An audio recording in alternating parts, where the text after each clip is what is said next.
Bonjour tout le monde. Est-ce que vous aussi, vous vous retrouvez avec ce genre de papier, c'est-à-dire des papiers, comment on pourrait les qualifier? Moches? Oui, c'est ça, des papiers moches. Oui, tout simplement. Des papiers avec lesquels, on ne se voit absolument pas travailler, qu'on n'a pas envie de travailler justement parce que, par exemple, ils sont trop chargés ou parce qu'ils n'ont pas les couleurs qui nous conviennent, peu importe. Malheureusement, même quand on achète un bloc qu'on aime vraiment beaucoup, on se retrouve quand même toujours avec au moins un papier, qui nous pose des soucis. Donc je vais vous donner, plusieurs, façons d'utiliser ces papiers, parce que c'est pas très bien déjà de laisser dormir du matériel, ça je vous le dis, quand même assez souvent dans mes vidéos et aussi, parce que, c'est pas très économique, c'est pas très écologique, c'est pas bien. Voilà. Je ne juge pas, mais franchement, je préfère me servir d'un maximum de mon matériel, même si, ce n'est pas forcément du matériel que j'aime, vraiment à la folie. Il y a vraiment des papiers, je notamment celui qu'on voit à l'écran, celui-ci, je ne sais pas ce qui est passé par la tête des designers de chez Action parce que c'est un papier issu d'un blog de chez Action qui est sorti il y a quelque temps. Non, vraiment ça, je ne sais pas, un peu le foil, un peu les motifs qui ont ni queue ni tête et qui se ressemblent pas du tout, enfin c'est très compliqué.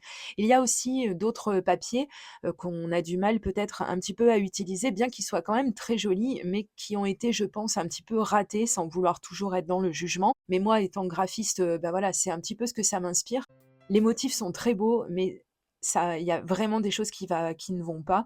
C'est-à-dire que les motifs sont beaucoup trop rapprochés. C'est très compliqué de se servir de ce genre de papier, même en tant que papier de fond. Donc il va bien falloir qu'on y parvienne et pour ça, on a plusieurs solutions, dont quelques-unes que je vais vous proposer dans cette première vidéo parce que je pense que je reviendrai sur ce sujet parce que, j'imagine qu'on est un petit peu tous et toutes dans le même cas et qu'on n'a pas envie forcément de jeter du papier sous prétexte qu'il ne nous plaît pas, parce qu'il y a beaucoup de façons de s'en servir. Alors je vais commencer avec le premier dont je vous parlais, donc qui était aussi issu d'un blog de chez Action. J'ai pris une base de cartes et je vais donc retailler ce papier en laissant donc une lisière blanche comme j'ai l'habitude de le faire quand je monte un papier sur une base de cartes pour pouvoir avoir ce côté un tout petit peu plus léger, ce qui va bien nous aider parce qu'ici quand même le motif est quand même très très lourd je trouve, bien qu'il soit très joli et qu'il brille et tout ce qu'on veut, mais quand même pour arriver à s'en servir, chapeau, hein. Alors, donc je vais poser de la colle à l'arrière, du papier que je viens de redécouper et ensuite on va lui faire un petit traitement pour que justement cet arrière-plan, ce papier de fond, soit repoussé un petit peu vers l'arrière et qu'il ne prenne plus toute la place en fait. C'est ce qu'on va faire, on va alléger tout ça et pour ce faire, donc j'ai cherché un petit peu dans tout mon matériel et j'ai trouvé donc toujours de chez Action, un kit qui, était sur le thème de Noël lui aussi et donc je vais me servir, d'un petit die cut qui, est très, très, soft. Vraiment, il est tout léger parce qu'il est blanc, il a, des typographies, donc des polices d'écriture qui sont très fines pour la plupart et donc ça va nous donner un petit peu de légèreté et vraiment, je trouve que rien que là, déjà, un petit peu le fait d'avoir une base de cartes blanche et d'avoir également ce die cut qui est blanc, déjà, je trouve qu'on a déjà fait pas mal du boulot. Bon, on n'allait pas laisser les choses comme ça parce que c'est quand même une carte qui sera destinée à quelqu'un, à qui je vais l'envoyer pour les fêtes de fin d'année. Donc il faut donner, je pense, un petit côté, festif, fête de fin d'année. Donc tout simplement, j'ai pris une chute de ruban rouge et que voilà, c'est vraiment, la simplicité même et pourtant je pense que ça fait le job. On reste dans les couleurs qu'on avait, sur, le papier de fond et je trouve ça, vraiment, c'est très rapide à faire. Ça permet d'utiliser du papier avec lequel on n'était pas forcément très, très à l'aise et donc en plus on récupère aussi des chutes, de matériel, voilà de qu'on a utilisé et puis, il nous en reste des petits bouts comme là, notamment donc cette chute de ruban rouge. J'ai mis un glue dot à l'arrière parce que je suis retombée sur mes glue dots il y a peu de temps et je me dis que, vraiment au niveau de la colle, c'est vraiment, vraiment super, ça ne coule pas de partout et cetera donc il m'en reste, pas mal donc il faut que je les utilise aussi et j'ai monté donc mon die cut sur des, petites mousses en relief, rondes qui viennent de chez Craftelier et puis, bah, voilà, ma première carte, pour les fêtes de fin d'année, ça y est, je l'ai enfin faite.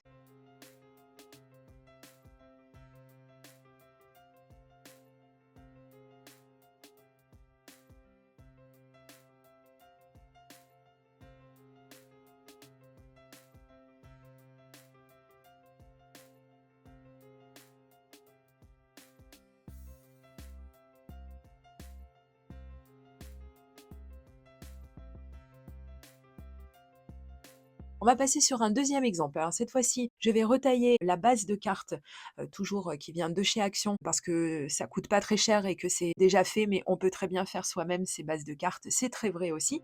Et donc je vais, retailler parce que je vais, me servir d'un set de dies, qui est très beau, je trouve, avec, sa forme un petit peu timbre-poste comme ça et qui est, en plus, qui possède de la fausse couture tout le tour. Donc j'ai utilisé ce papier qui alors celui-ci, on est presque dans le top 10, on va dire, des papiers, horribles. Vraiment celui-là, je chapeau si vous avez un papier comme ça et que vous arrivez à vous en servir parce que moi personnellement, même en papier de fond comme ça, je trouve ça très compliqué. Alors pas de panique, j'ai découpé une première fois le plus grand des dies que je vais utiliser et ensuite, ça c'est une astuce que je vous ai donnée il y a peu de temps dans une vidéo, donc pour récupérer des chutes de papier, de façon en fait à ne pas gaspiller le papier qui va être caché par la suite. Donc là, c'est un petit peu ce que j'ai fait, parce que je vais me resservir, plusieurs fois des découpes. Un coup des découpes blanches, un coup des découpes avec les petites fleurs. Donc je me suis permise de venir ratiboiser un petit peu le papier qui était au centre, de mes découpes parce que je vais m'en resservir derrière et que même si c'est un papier que j'aime pas, c'est pas une raison pour gaspiller. Donc vous allez comprendre un petit peu plus tard, vers la fin de la carte, comment j'ai pu faire pour récupérer justement, tous ces papiers et ça, c'est quand même des bonnes astuces à connaître parce que, dans le cas contraire, quand c'est un papier qu'on aime beaucoup, c'est vrai que c'est quand même dommage de venir, superposer, un autre papier par-dessus et au final de perdre une partie de ce papier qui sera caché et qu'on aurait très bien pu redécouper. Donc je vous mettrai le lien de la vidéo, sur, des astuces pour, récupérer le papier justement, entre autres. Donc je vous mets cette vidéo, dans la barre d'informations comme d'habitude sous celle-ci de vidéo et si vous voulez, je vous la mets à la fin de celle-ci également. Et ensuite pour le dernier die cut que je viens de créer, donc la dernière découpe avec mes dies que j'ai créées pour la plus petite, je vais mettre donc un tampon texte et donc je vais utiliser cette planche de tampon de la marque Simple Stories que j'ai eue chez, Craftelier. Elle est trop belle cette planche. Elle coûte vraiment, vraiment, vraiment pas cher en plus. Donc pareil, le lien de cette planche et de tout le matériel utilisé dans la vidéo, vous le savez, figure dans la barre d'informations, sous la vidéo justement. J'ai utilisé une des encres de chez Action, donc c'est une encre Chalk et c'est pour ça qu'il ne faut pas s'attendre à avoir un résultat de fifou. C'est vraiment des encres crayeuses, hein, comme leur nom l'indique. Donc si on veut un résultat un petit peu plus visible, on va être obligé de refaire plusieurs tamponnages. Et là, merci la plateforme d'aide au tamponnage parce qu'on n'arrive pas vraiment à tamponner plusieurs fois au même endroit sans avoir de flou de bouger si on n'a pas une plateforme d'aide au tamponnage. Donc la mienne n'est plus fabriquée, je vous le dis très très régulièrement mais vous trouverez sous la vidéo une autre qui la remplace et qui fait exactement le même job sans problème.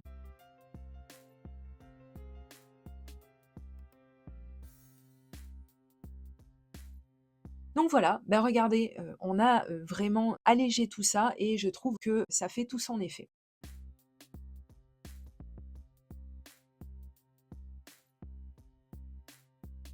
On va passer, à un autre exemple et alors vraiment ce papier-là, j'ai eu beau, réfléchir, réfléchir, je n'ai jamais trouvé quoi en faire. Alors vous savez quoi? Dans ces cas-là, eh bien ce que je fais personnellement, c'est que je m'en sers tout simplement de base de papier blanche. Voilà, donc elle va me servir pour une prochaine page de scrap en 30-30 et puis voilà, quand vraiment on peut pas faire autre chose avec, un grand papier comme ça fait le job et on si on a la chance d'avoir un papier qui soit que recto, on peut utiliser le verso. Je vais continuer à sortir, tous mes super, magnifiques, papiers. Décidément, il y en a quand même pas mal de chez Action qui me plaisent pas des masses, mais on va les utiliser quand même et ce, bloc de papier, je l'avais acheté parce qu'il y en a qui sont vraiment très, très beaux et je me suis dit que de toute façon, je saurais quoi faire de ceux qui ne me plaisent pas. La preuve en vidéo puisque je vous donne ces petites astuces pour, que vous aussi, vous puissiez un petit peu éliminer tous ces papiers que vous n'osiez peut-être pas jeter mais dont vous n'avez pas forcément envie de vous servir. On est en plein dans les préparatifs pour les fêtes de fin d'année, donc évidemment, j'en profite aussi pour m'avancer un petit peu et faire quelques cartes de joyeux Noël, de bonne année, de bonnes fêtes, et cetera. Et donc ce die de chez Joom, oui, il vient de chez Joom, je l'adore. Il est vraiment très, très beau avec, ses mots en français parce que ça reste quand même rare, hein, sur des sites asiatiques d'avoir, des mots en français et puis même pas que sur les sites asiatiques, hein. D'ailleurs, on est beaucoup, hein, dans le scrapbooking à avoir pas mal de choses en anglais, mais tout le monde ne comprend pas l'anglais et tout le monde n'est pas à l'aise avec ça. Et c'est vrai que, par exemple, pour, des cartes que je vais envoyer à des personnes âgées ou autres, je vais pas leur mettre, des mots en anglais. Il y a peu de chances pour qu'elles comprennent le message que j'ai voulu faire passer. Donc c'est pour ça, que, j'aime bien aussi me tourner vers du matériel en français. Voilà donc le résultat de la découpe, donc je trouve ça vraiment, vraiment réussi. Alors après la suite, je vais donc reprendre mon papier, un petit peu chargé, on va rester poli, un petit peu chargé. Donc je l'ai redécoupé toujours comme j'ai fait, comme je vous ai expliqué juste avant, je l'ai, redécoupé pour avoir un demi centimètre tout autour, de ma base de carte. Comme ça, eh bien, ça fait ressortir et en même temps, ça vient cacher un petit peu puisque ça attire un petit peu l'œil. Et j'ai décidé que je n'allais pas coller mes découpes, comme ça, directement sur le papier parce que j'allais perdre un petit peu en profondeur et le fait de rajouter cette bande de papier blanc, je trouve que alors non seulement ça va éloigner encore plus cet arrière-plan qu'on cherche un petit peu à dissimuler, un petit peu, mais en plus ça va ramener justement vers l'avant les découpes et le message en lui-même. Donc, je trouve ça vraiment, vraiment super comme technique. C'est tellement simple, ça permet encore une fois de passer des chutes de papier. Donc là, en l'occurrence, c'est une chute de papier blanc et je vais coller, hein, avec, ma pince tweezer, avec mon Quickie Glue que j'adore, j'adore, j'adore, mais si vous suivez mes vidéos, vous le savez, j'arrête pas de vous en parler de ce stylo colle. Il est vraiment, vraiment génial quand il faut coller des petits die cuts comme ça, par exemple, ou, d'autres, petites pièces. C'est vraiment, vraiment super pratique. La pince tweezer, elle aussi, les pinces inversées, c'est vraiment toujours utile dans le scrap.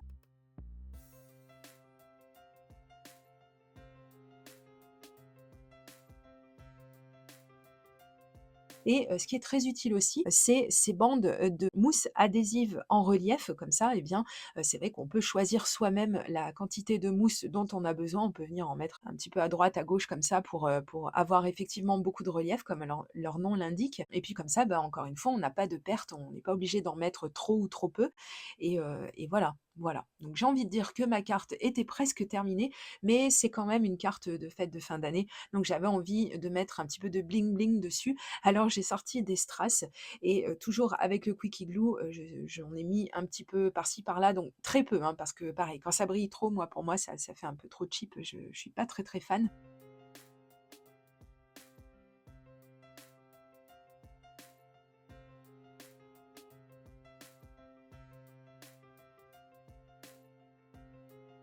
Et il me manquait quand même quelque chose sur cette carte. Il me manquait le tréma sur, le E de Noël et donc moi, vous savez que je suis madame chichi prout prout, hein, bien sûr, ça je ne sais pas si j'ai encore besoin de vous le dire, à force, vous le savez. Mais je tenais quand même à venir, rajouter, le tréma sur, le E, parce que c'est une, police qui est en minuscule. Si elle avait été en majuscule, peut-être que je serais passée outre, mais là, j'étais obligée de venir rajouter ça et puis je trouve que ça fait tout de suite un petit peu plus travaillé, donc j'aime beaucoup. Et puis au final, eh bien, cet arrière-plan et puis tous les autres, je trouve qu'on a quand même réussi à en faire quelque chose de productif quand même. Cette petite carte qui sent bon le printemps, vivement qu'il arrive celui-là. Ces cartes de fin d'année où on va pouvoir encore une fois passer ces papiers un petit peu chargés. J'espère que ça vous aura donné des idées, que ce soit effectivement pour vos cartes, pour les fêtes ou pour encore d'autres créations. N'hésitez pas à nous le dire dans les commentaires, à nous donner vos astuces, vous aussi, pour vous servir de vos papiers moches. Et je vous dis à très très bientôt pour de prochaines vidéos créations. Gros bisous, bye bye.